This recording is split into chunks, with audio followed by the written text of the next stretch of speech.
Well, this is a good segue into our next story, which is pretty much it kind of flows right in because we're talking about Bernie leading the charge, or at least setting this example for AOC. I'm sure she looks up to him in a way. She takes notes from him and sees how he's evolved since 2015, 2016. We've seen how Bernie's evolved because back then we never, ever would have suspected Bernie was someone that had people arrested at his protests, that he was defending the military industrial complex, defending the Ukraine proxy war, and not able to say the freaking G word, genocide. Can't say it. So, AOC's following down that path. But with Bernie, it hits home. It really hurts because they were going on this tour. We saw this Fight the Oligarchy tour. They came right here to LA. We saw everybody here in Hollywood. They all came out. It was the biggest, according to Bernie, the biggest crowd ever. This includes 2015, 2016. 36,000 people turned out to this thing. And he just spewed the same BS that Kit, we did not hear this when we were out there in the streets in 2015. We didn't hear him say that Israel has a right to defend themselves. So he does this. And now this we weren't able to cover this on our previous show. So I don't know if you have on yours, Kit, but this has been going around. And this is, I'm not exactly sure what city this took place in. This was not LA, but this is in the last few weeks, all the tour, they've been going to every city. This is a protest, and kudos to the protesters showing up with Palestinian flags and speaking for the people Bernie's supposed to be speaking for. And then this happens at one of his rallies, moments after he said his key line, his go-to line now is, Israel has the right to defend itself. Check this out. One America in which the wealthiest people, the top 1%, have never, ever had it so good.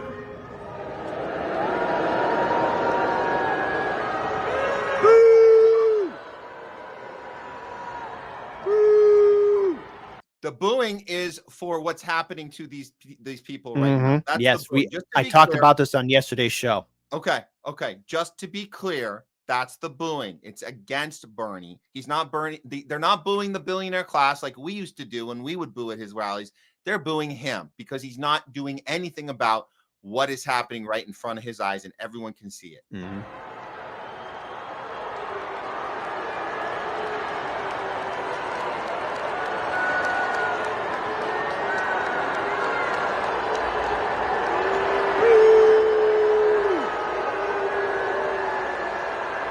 For anybody asking themselves, well, what can he do? That this is the police, that this is their job. They're supposed to security's on. That's their protocol. No, Bernie's in charge. It's his event. He can pull a Trump. Trump can talk to his security whenever he wants, tell them who to throw out, who not to. So the fact that he's not saying anything right now says everything.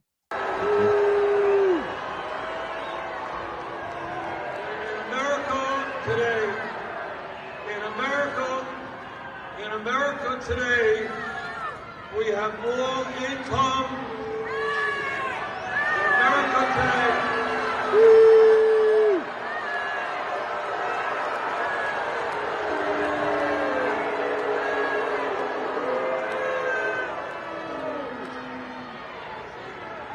In America today.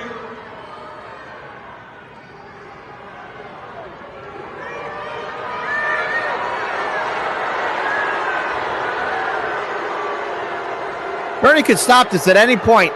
Yeah, he could, but he's trying to ignore. He's trying to ignore and continue with his speech and follow the prompter. No, dude, you're on the wrong side of history. And the crowd, good job on the crowd, by the way. Way to be on the right side here and back the people against the thing he's talking about. The fight the oligarchy. You are the oligarchy, you piece of shit. Bernie, my God. Let me play the rest of this, but this crowd stays in it.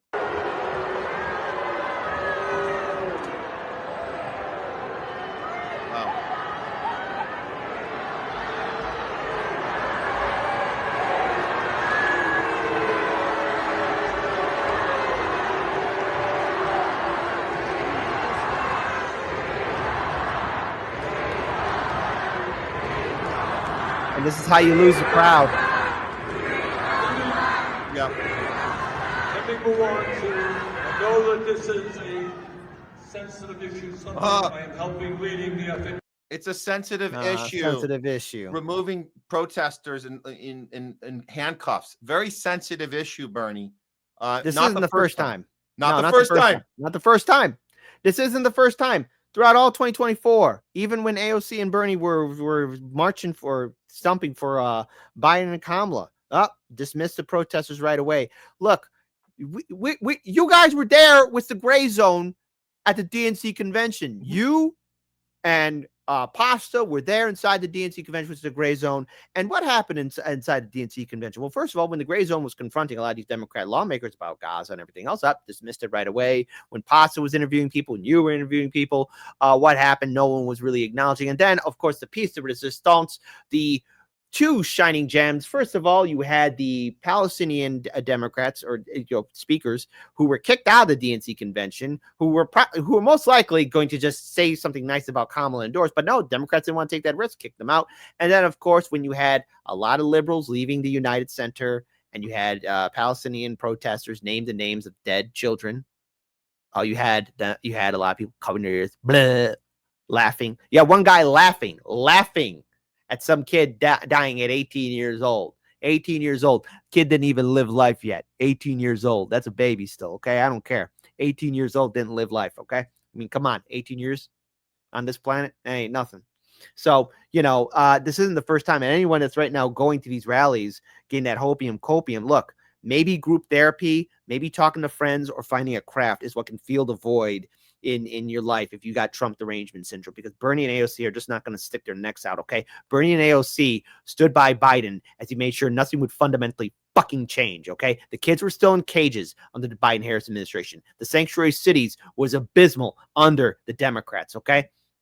Whereas we got involved in a horrific war that, yes, I'm going to still say this, could potentially lead us to World War III, because you got this ridiculous conflict in fucking Ukraine, okay? Maybe I don't want to be vaporized one Sunday morning while I'm drinking my cup of coffee before I, start doing any of my business plans or dealings with Daniel for Hard Lens Media and expanding. Maybe I just want to, drink my cup of coffee, look at the Sears Tower and think, oh, isn't that nice, and not get vaporized by a wall of fucking fire. So all this stuff about AOC and Bernie, sorry, I'm a little angry. I've been dealing with a lot of stuff here, okay? So I'm going to get rightfully angry. We're on Rumble here, okay? And I'm tired of holding things back, being filtered and nice, because when you have people who look at these politicians as heroes, you're going to get disappointed. I learned that lesson early on in 2018. And you know what? Maybe I really should have had that drilled in my head in 2020. But I had the audacity to hope and think that maybe Bernie would be that guy, would actually fight. And I was wrong. And I have to carry that out for the rest of my life.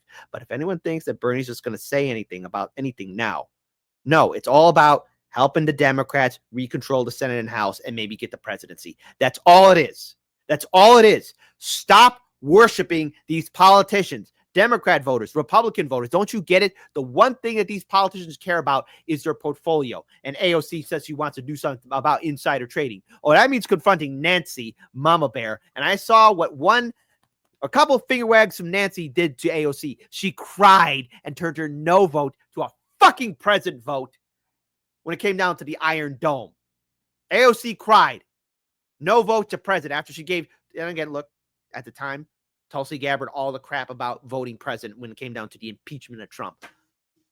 Hypocrisy much? Maybe I want to see some consistency. Stop thinking Bernie's going to say something. Stop thinking AOC is going to say something. When she was confronted at the movie theater with her boyfriend, she got all aggressive. Okay? She didn't want to hear it. They always get aggressive. Yeah. They always get aggressive. They always that's that you confront. I apologize. I'm dealing with a lot right now. No. Personally, and all this kind of stuff. Dealing with a little bit of trauma. We're affected, Kit. We're all affected. Yeah. It is traumatizing. It's traumatizing. It was traumatizing here to see 36,000 people show up for these two clowns.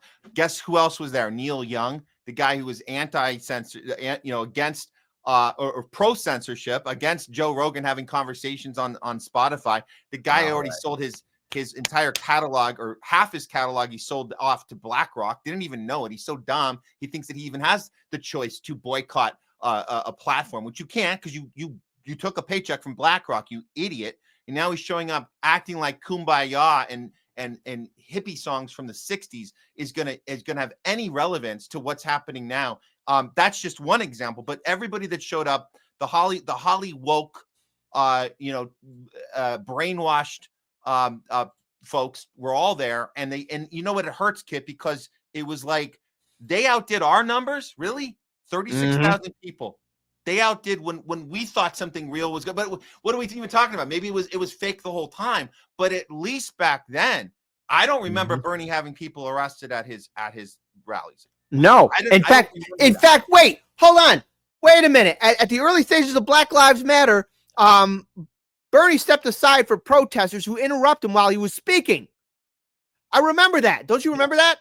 Oh yeah. I'm sorry. I'm having a blurring. I call it the blurring effect. Like I blame our smartphones. I blame our computers, because there's a treasure trove of stuff, and I know that CheeseSlice is in here, and I'm pretty sure I know what CheeseSlice is referencing to. Like I gotta clip some of this. Yeah. Like just for the future, especially like, do you know how much shit we're gonna get from everybody once we start, being critical of AOC? Like that'll be the end of us. Like I bet that's what he's gonna clip there. CheeseSlice, be nice to us. Oh yeah, no, it's oh yeah, I think we might be onto something here. Look, if there's more people, this is what we can hope for. If there's more people like that crowd you guys heard booing Bernie at his event, we need more of that. We need more of that. We saw when he was having people arrested at these rallies over Ukraine. He had people arrested from Code Pink. They were taken away in handcuffs, saying we're just showing up. There were signs of Bernie's tweets about stopping war, and then he's funding a Ukraine proxy war. He had them arrested. There weren't people as loud back then because they were more easily tricked into the Ukraine war, because it's a little more complicated. We get it. The genocide in Gaza is not complicated. It's as clear as day. And if you're holding up a flag, a Palestinian flag, and you're going at a Bernie event, he's supposed to be the most radical, the most lefty person in our entire political arena, and AOC is right next to him, and you're telling me that if you hold out that sign, you're going to go away in cuffs.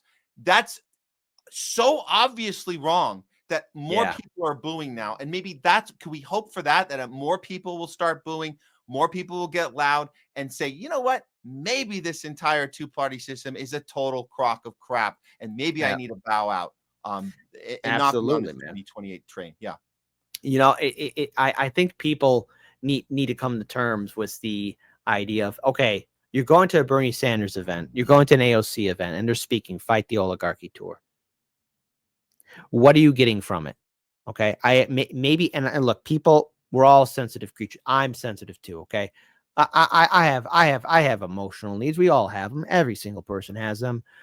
But if you're going to a political rally to fill a void because you're afraid of the future, no one can predict it. Okay, all these dark times, all these challenging times, they do come to an end. Everything has a beginning, middle, and end. We all live, we all die. But if you are holding out for hope for this mystical scenario that the politician will save you, you will get sick. You will get depressed, because you're turning something or someone into an image or an idea that they're not. You see, the best way to confront fear and uncertainty is for you to face it in your own right. And not all of us are going to be the main character. Okay, I don't think I'm a main character. All right, I think maybe I'm a secondary character. All right, maybe I'm a background guy. I'm okay with this. I'm actually okay with this. But does that prevent me from doing the work? Do I? Because there are days when I wake up and I'm wondering, what am I doing? Should I do this?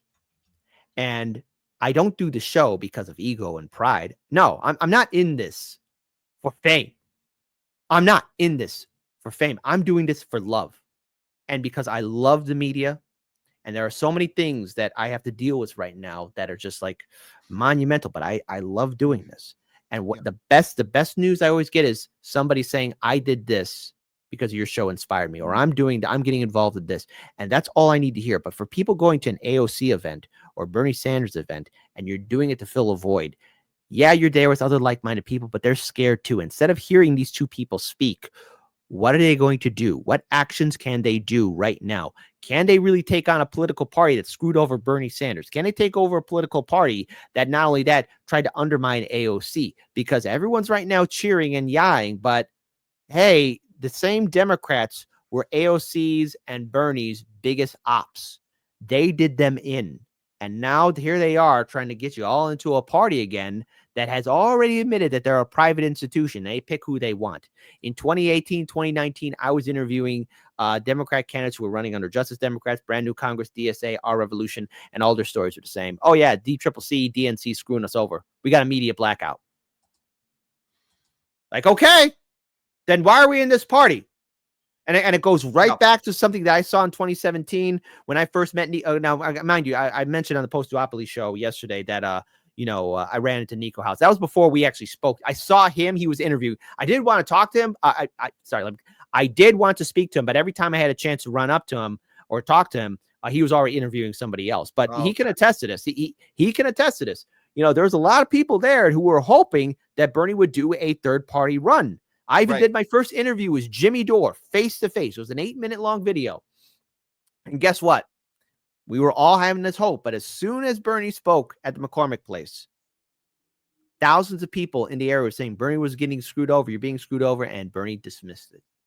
Said, no. Everyone was telling Bernie, don't do it. Don't. No. He refused to take up that challenge. So, yeah. Anyways, went on a tangent.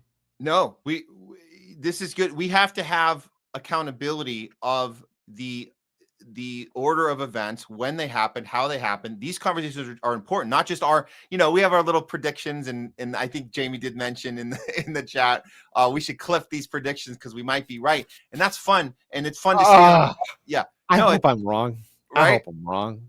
Right. A lot of times we hope we're wrong, but we end up being right. But yeah, clip it, show it later when it turns out to be right. But the other part about this that's so important is what you're doing right now, Kit. We have to also keep that perspective and accountability of the timeline, not let it get all jaded. And what's the term you used earlier about kind of getting kind of faded together? What was that? You had a term.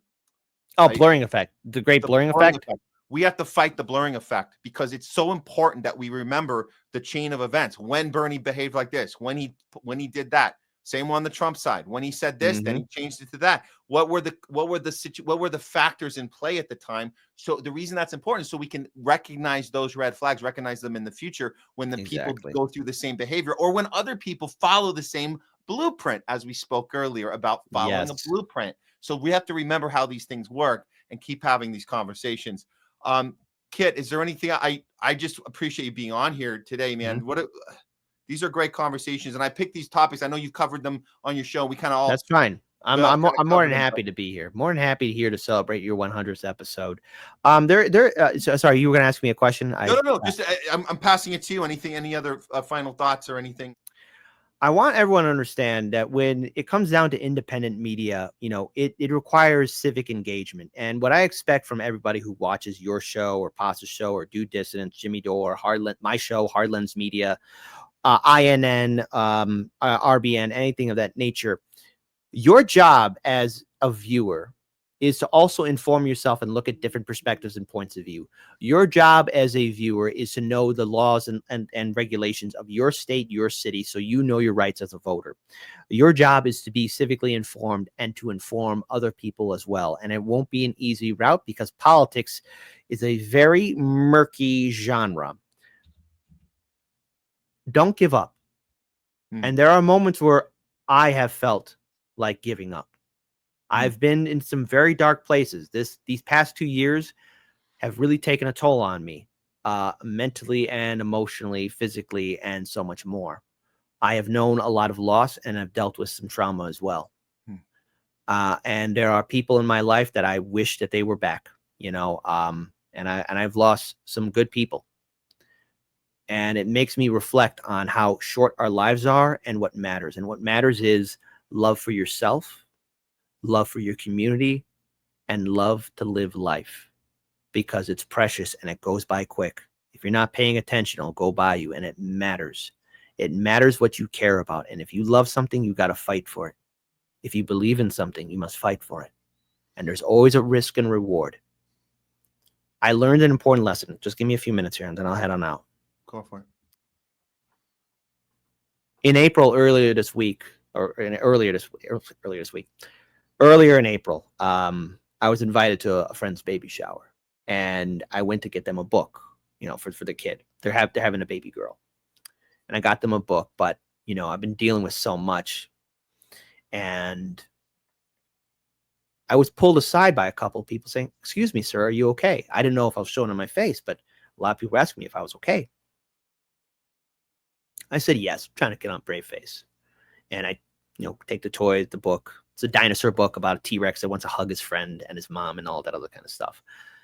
Got in a little bag, wrapped it all up. And I was in a certain part of the neighborhood in Chicago, and I wanted to get a nice little treat, a donut. And there was a donut shop. And I was like, you know what? I deserve it. But I must have really looked out of it and really sad. The guy asked me, "Are you okay?" Just the way he said it to me. And I said, "No, I'm not." And I started to tear up a little. And he said, "Hey, it's on me. Let me talk to you." Talked to the stranger for 20 minutes. At the end, he said, "I know what you're going through. You're going to be fine. It's going to be okay." And he said, "Whatever you do, just keep doing it. You'll be fine." And I said, "How can I repay you back?" And he said some things that I have said to other people. He said, "Here's what you could do. Give it back. Use my kindness, give it back to somebody else if they ever need it."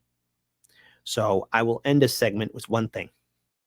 Matt, keep doing a good fucking job. Don't you ever fucking quit. I'm proud of you. Proud to call you a friend in my short time. And happy 100th episode. You deserve it. All the best to you in your future endeavors. And don't you ever fucking stop, no matter what. I'm proud of you, man. Thank you so much, Kit. We can't stop. It's in us to just keep going. Thank you for doing it first, and we're right behind you, following your lead, Kit. Thank you so much. I was also I did go to the baby shower later this month, and honorary uncle. There you go. All right, talk to you later, brother. I'm gonna head on out. Hell yeah. All right, Kit. Take care.